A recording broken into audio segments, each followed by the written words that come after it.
Чат деген. Қайда өзі?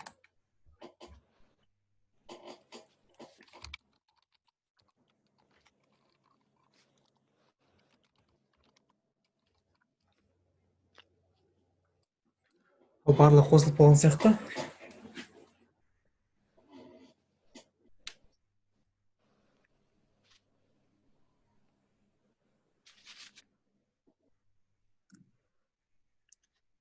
Естіліп тұр ма? Жоқ дейді. Естіліп тұрған жоқ деді ғой. Қазір көрем. Тұрған.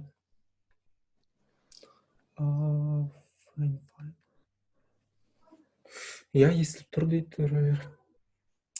Мен де қазір өзімнің телефоным қосылып көрейінші.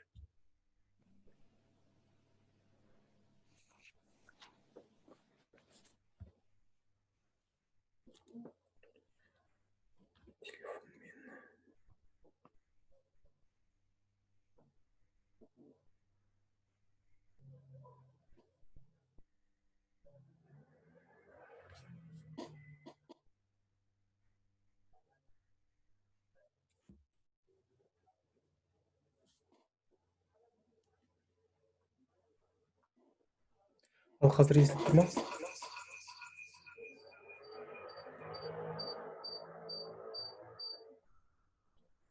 Иә.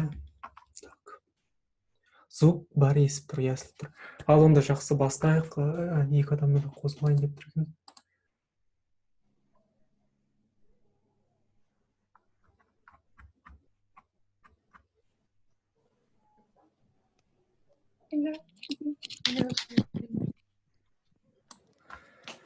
Негізі мен бұл сабақты интерактивті түрде болған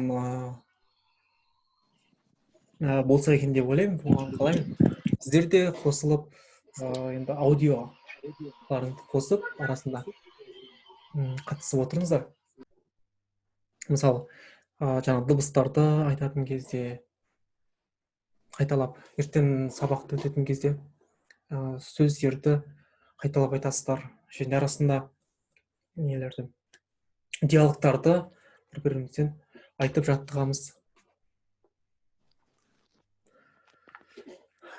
Негізі маған естіліп тұрған жоқ дейді. Өткен жолда сондай проблемалар болған. Кейбір телефондарда осы естілмеген. Ол телефонға байланысты сияқты, соны алдын ала енді өздеріңіз тексеріп көріңіздер. Тағы да ба.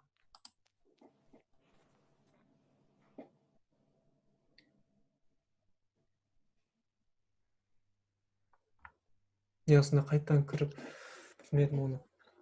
Өткенде де бір оқушымен сондай қосылу қиын болған еді, қосыла алмаған еді.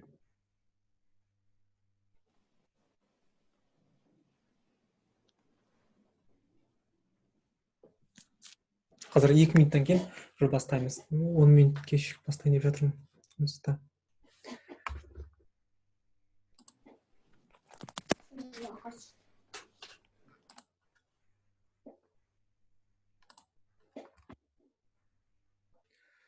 Араларыңызда алфавитті білетіндер бар ма?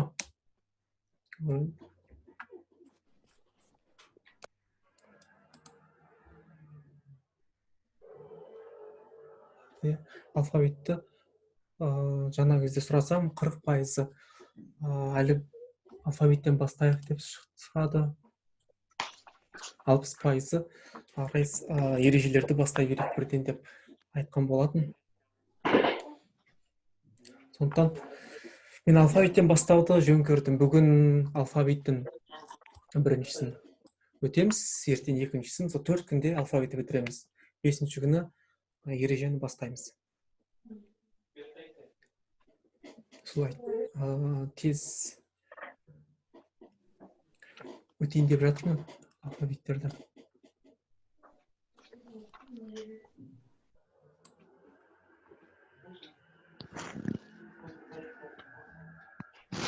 Неге чат румын ашып тұр?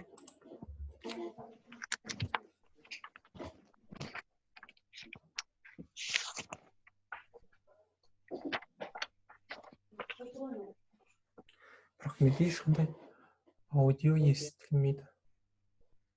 Неге?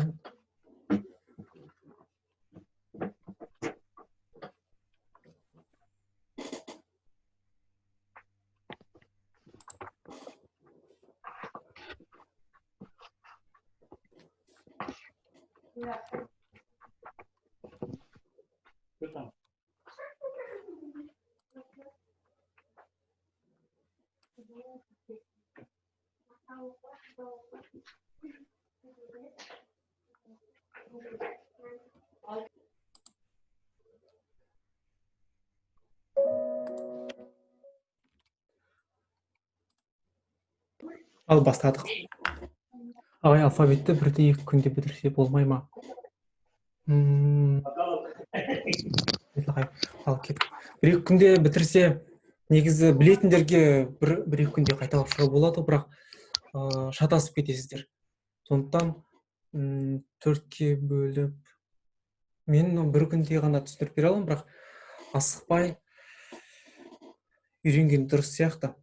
Сонда кейін ертең оқитын кезде де шатаспай оқитын боласыздар. Енді жаттап аласыздар, қай дыбыс қалай оқылатындарын. Қазақша, мысалы, транскрипциясын жазып, жазбайтын боласыздар. Ал кеттік онда. Корей тілі әліпбиі маған керек емес. Кеттік. Бүгін хангыл, бірінші гуа.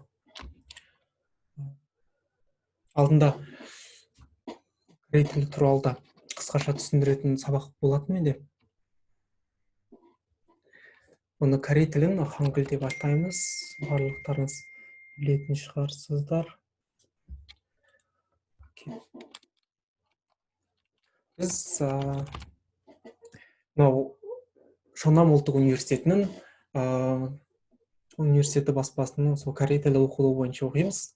Бірінші деңгейдің бірінші кітабы. Осы бірінші деңгей 2 кітаптан тұрады.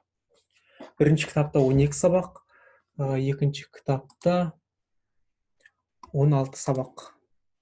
Жалпы барлығы 28 сабақ болады. Сабақтарды бастамас бұрын бірінші біз алфавитті бастаймыз. Сол 28 сабақта. Бұл сабақта біз бірнеше 5-6 дауысты дыбыстарды және дауыссыз дыбыстарды және буын құрылымдарын және оларды оқуды және жаттығу тапсырмасы болады. Тыңдап жаттығымыз және жазу тапсырмасы болады.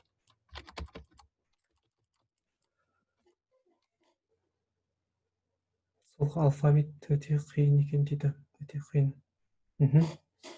Ал кеттік. Дауысты дыбыс, бүгін бірнеше дауысты дыбыстар өтеміз. Бірінші өтетін дыбыс бұл А дыбысы. Біздегі кәдімгі А бар ғой, соны сәйкес келеді. Жазылуы. Былай жазамыз. Жоғарыдан төмен қарай. Және солдан оңға қарай.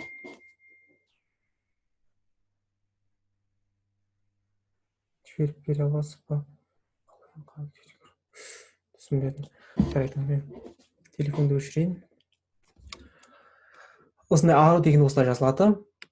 Және бұл жай ғана дыбыс. Жалғыз өзі бұл буын бола алмайды. Буын болу үшін қасында осындай домалақ сызып қоямыз. Осы әріп сызамыз, бірақ бұның ешқандай дыбысы жоқ басында. Ешқандай бос дыбыс. Осы А деген буын болады. Жазылуы барлығы түсінікті ғой. Келесі. О. Ауыз ашылып айтылатын О біздегі О әрпіне сәйкес келеді. Тағы да осылам деп отқандар бар екен. Бұл біздегі О әрпіне сәйкес келеді. Жазылуы бірінші домалақ жазамыз бұда. Және солдан оңға қарай, және жоғарыдан төмен қарай. А, О.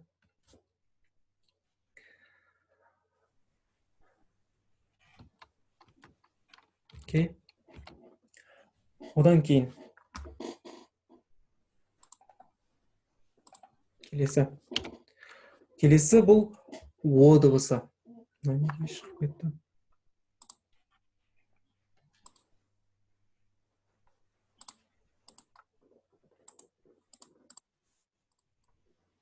Келесі о дыбысы.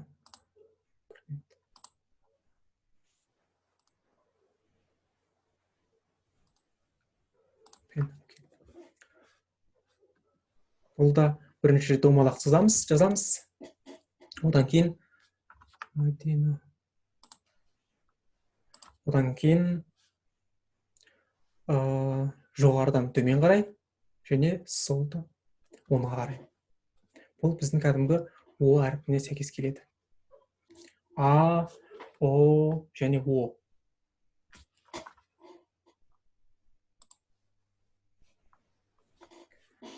Келесі дауысты дыбыс ол у. Мінекей.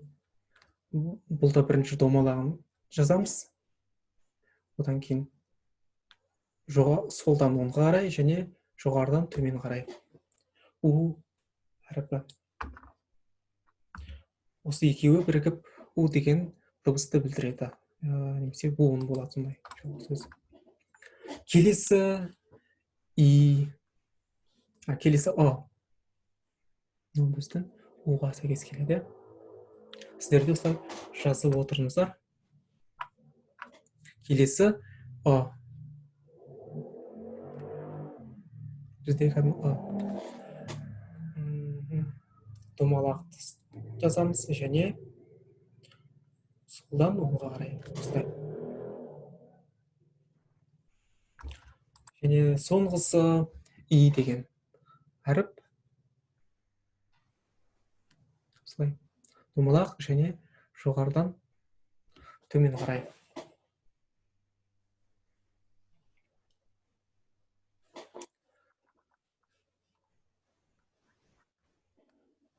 Осы жерге барлығы түсінікті ма? Ешқандай сұрақтарыңыз жоқ па? Келесі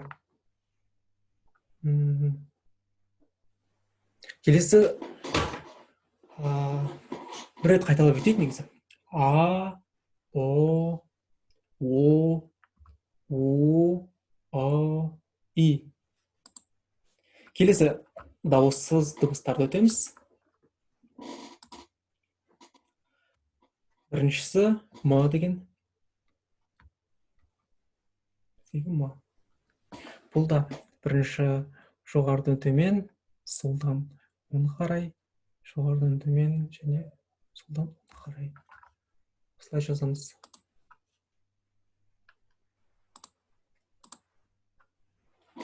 М деген әріп төртбұрышты. Жалпы корей тілінің әріптері өте оңай жазу. Не олар домалақ келеді, не төртбұрышты, осылай тігінен келген. Немесе былай келетіндер бар. Домалақ және немесе төртбұрышты. Осында ғана ішінде. Мысалы, жапон тілдеріне қарағанда басқа, кириллица, латын әріптеріне қарағанда кішкене оңайлау жазылу. Қытай иероглифтеріне қарағанда. Келесі дыбыс ол н. Біздегі н деген. Бұл да жоғарыдан төмен, солдан оңға қарай жазамыз. М ба? М. Бұлай жазамыз. Бірінші жоғарыдан төмен, сосын мынандай сызық. Солдан оңға және жоғарыдан төмен. Және ең соңғы астын былай қосамыз. Солдан оңға қарай. Келесі р және л деп оқылатын дыбыс. Бірінші жазылуын көрсетейін. Бұл да осылай жоғарыдан солдан оңға, жоғарыдан төмен, одан тағы да солдан оңға қарай. Сосын былай жазамыз. Жоғарыдан төмен және солдан оңға қарай. Бұл р және л болып оқылады. Л деп кішкене жіңішкелеу осылай оқылады. Бізде осы шәріпті өтеді екенбіз бүгін. Басында келсе, сөздің басында келсе р болады, аяғында келсе, буынның аяғында келсе л болып оқылады. Бұны сөздер арқылы біз үйренетін боламыз, жаттығатын боламыз. Келесі. Енді осы сөздерді, осы өткен әріптерді пайдаланып, бірнеше нелер жасайық, буындар, дыбыстар жасайық. Және жаттығайық. Мысалы, ма, ри, мыға аны қосамыз, ма деп оқылады. Ма,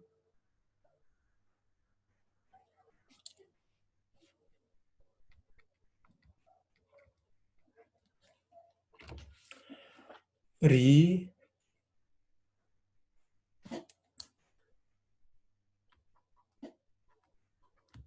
ма, ри. Бұның барлығы мыналар сөздер емес, жай ғана бір буындар. Осылар құрастырып, ертең осылар пайдаланып, ертең сөздер құралады осы буындарды. Ну, на, у.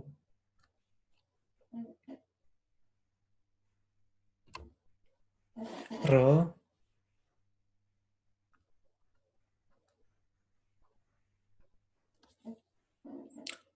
және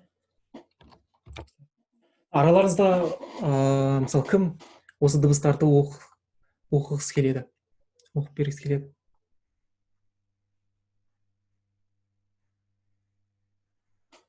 Бар ма?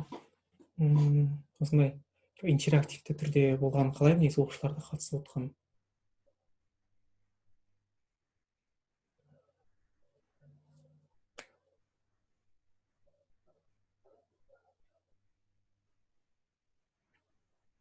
Араларыңызда микрофонды қосып, осы дыбыстарды бір оқитындар бар, оқып бергісі келетіндер бар ма?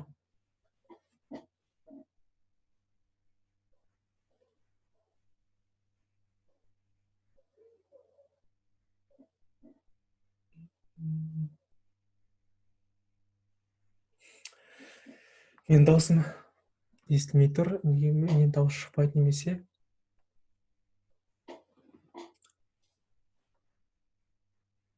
ешкім қатысқысы келмейтін сияқты.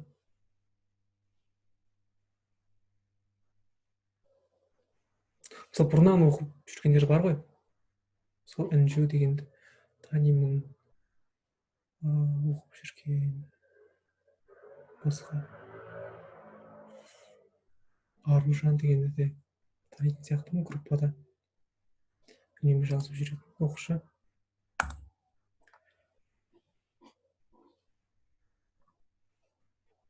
Келесі, осы нелерді пайдаланып, енді оқып жаттығамыз. Негізі сіздерде қатысқандарың дұрыс болатын еді осы сабаққа. Жай ғана тыңдап қана қоймай, бұл тіл үйрену деген ол оқу, тыңдау ол жай ғана бір 20% болғанымен,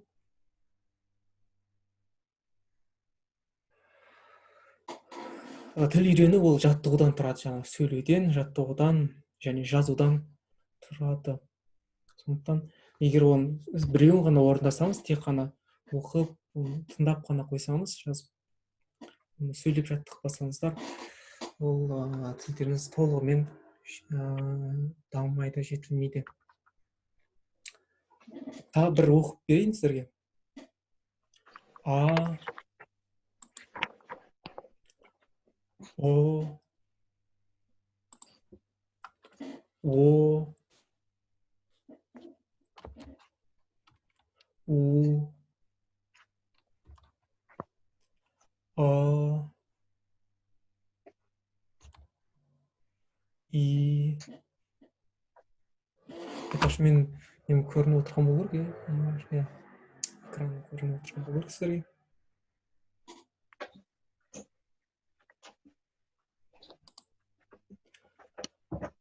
Келесі, жаңағы бір дауыссыз дыбысты және дауыстыларды пайдаланып жаттығамыз. Ма, мо, мо. Сіздер де қайталап отырыңыздар. Мен айтқандағым. Му, 뭐, 미, 미,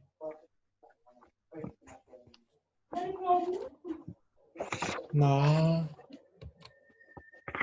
너,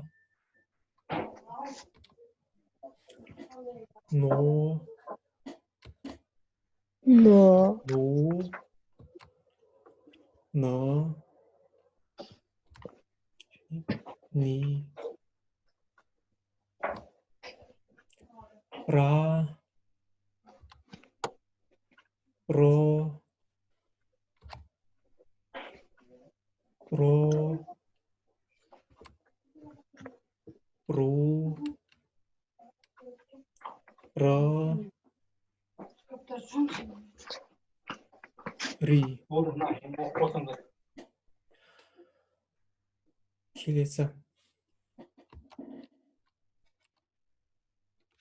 Енді осы әріптерді пайдаланып кішкене осы өткен дыбыстарды бір сөздер құрауға болады екен. Қарапайым сөздер. Соларды оқып көрейік. Мысалы, а, и. Мысалы, ай деп оқымаймыз, а, и деп бөлек-бөлек оқып айтамыз. Бұл ай деген кішкентай баланы айтады, ай деп. Кейін ой, қияр. Жумон фильмі көрсеңіздер, естеріңізде болса, Жумон достардың бірі ой болатын. Соның аты осылай жазылады, ой деп.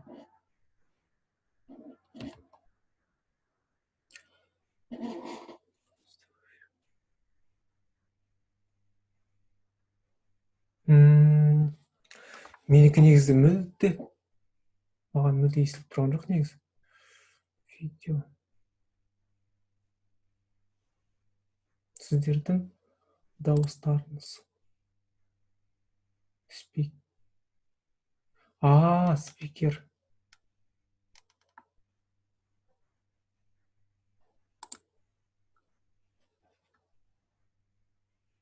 Енді естілетін болу керек.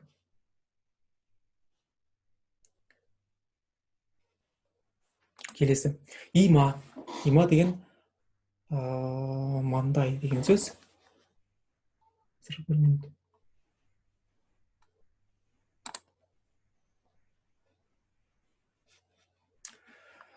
Има. Және ори. Үйрек деген сөз. Ори. Қалай жазылатында жазып көрсетейін сіздерге. А, и, о, и, ма. Және ори.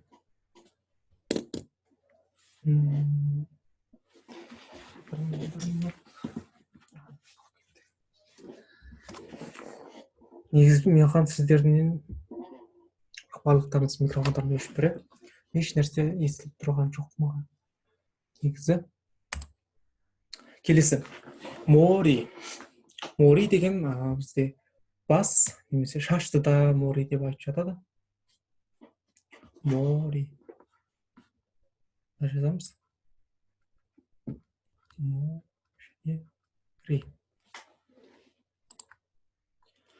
Наму. Наму дегеніміз ағаш. Наму.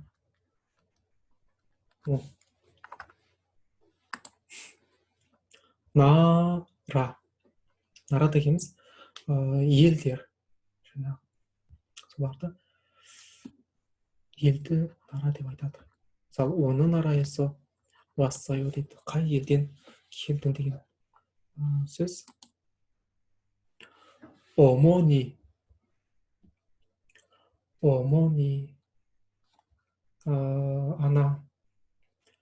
Мама деген деп айтамыз біз. Омони.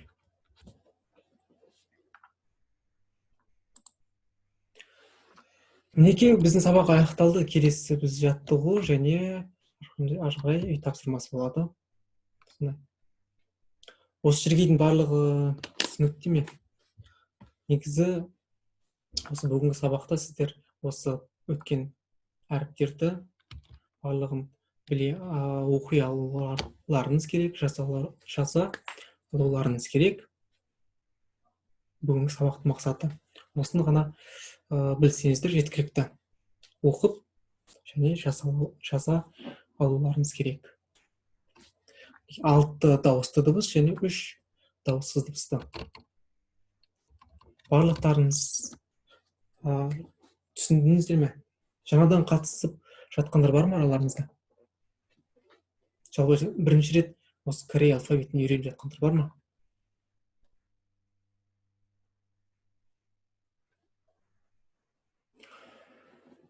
Он минуттан кейін эфир бітеді екен, аяқталады екен, одан кейін 40 минут. Одан кейін не істейміз? Қайтадан үзіліп, қайтадан қосылады екенбіз. Қайтадан қосыласыздар.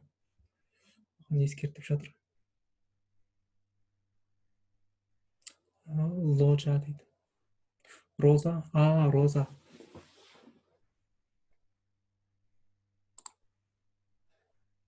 Бұрын өз бетінше оқығанмын.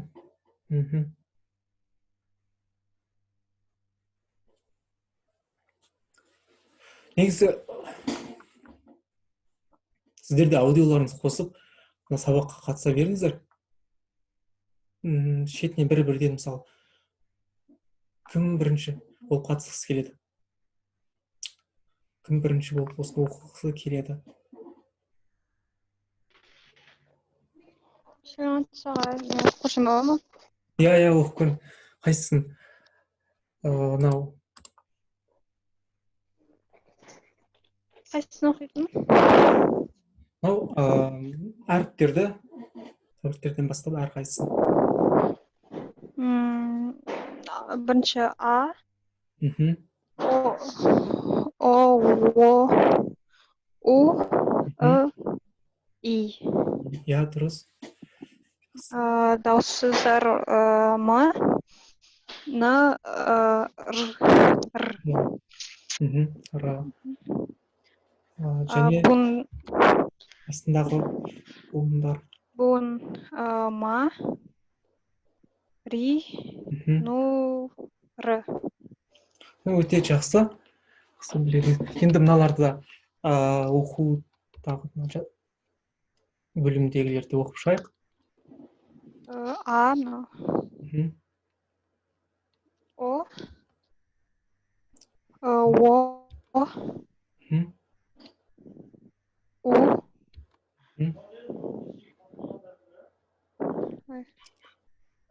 У, және И.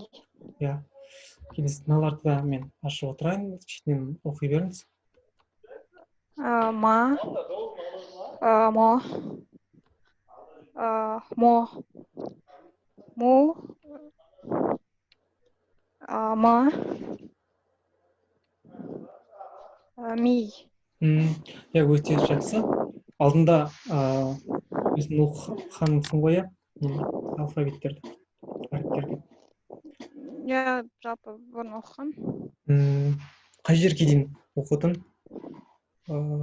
Қай жерге дейін болған? Әріптерді полный бітірдім. Етістіктерге келіп жатырмын ба, сондай болды. Сондай бір жағдайлармен оқи алмай алдым.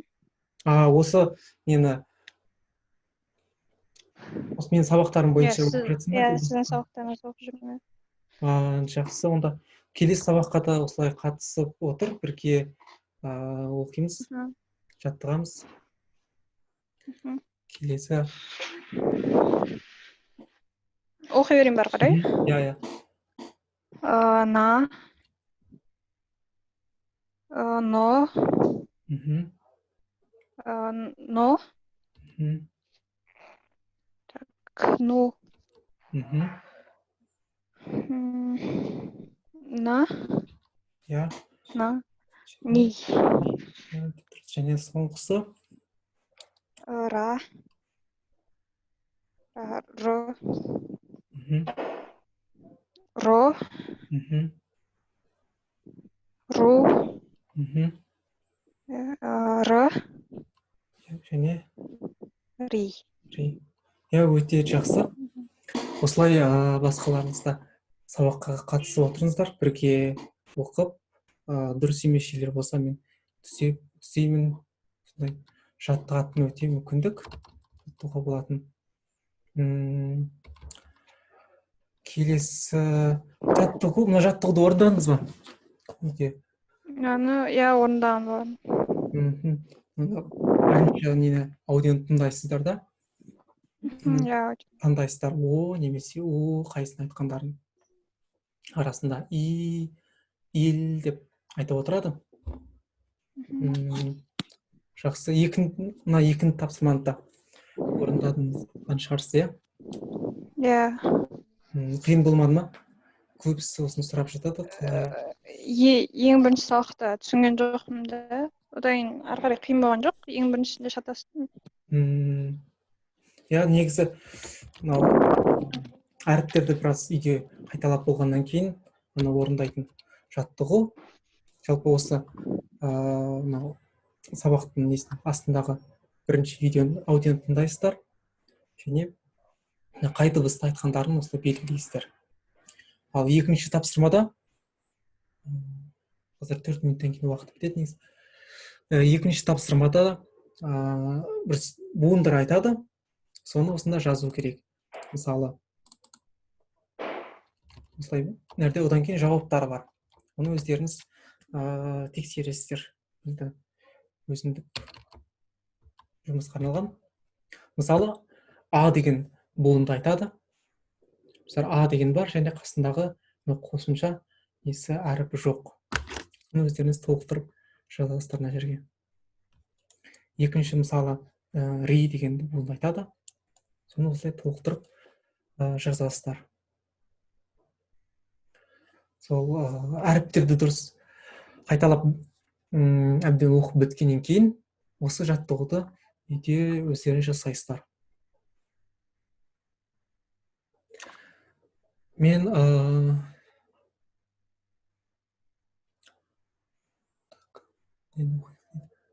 мен оны да көп шатасам дедім. Негізі олар бір-біріне сондай өте ұқсайды, шатастыратын дыбыстау жағынан. О кішкене ерін домалақ болып ашылады да оқыған кезде. О да шәл ашылады. О да домалақ болса, о да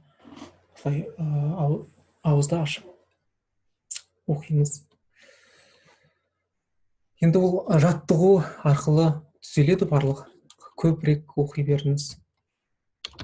Келесі тағы да жаттығу. Үйде осы әр дыбыстарды, мына жерде жай ғана 6 ғана клетка тұр. Негізі бұлай емес.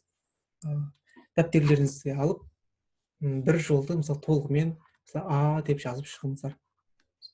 Егер жаңадан үйреніп жатқандарыңыз болса. Мен сол үшін ғана осы бүгін алфавиттерді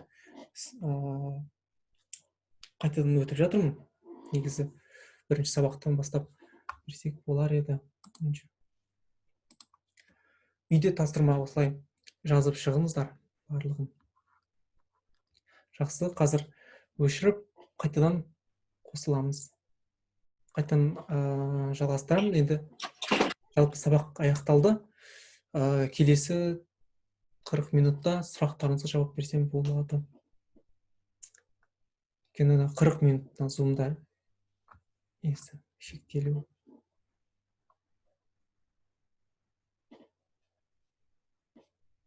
Сабақты қалай аяқтаймыз?